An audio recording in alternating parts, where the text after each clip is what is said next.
کرتا ہوں.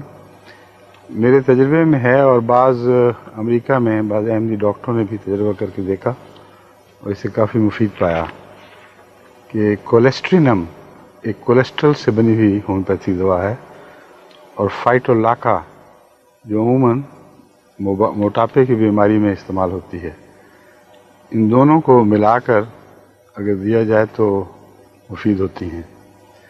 لیکن ضروری نہیں کہ ہر کیس میں مفید ہوں. بلڈ پریشر یعنی کولیسٹرول کی بہت سی وجوہات ہیں. تو یہ تجربہ جنہوں نے سوال کیا تھا وہ کر کے دیکھیں اور پھر مجھے بتائیں کہ فرق پڑا کہ نہیں.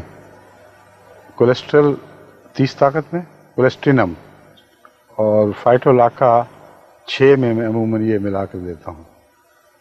لیکن اس کے علاوہ میرا خیال ہے اگر گریفائٹس کو بھی استعمال کر کے دیکھا جائے 200 طاقت میں تو وہ اس کے علاوہ مفید ثابت ہو سکتی ہے، لیکن میرا ابھی تجربہ نہیں اس پر.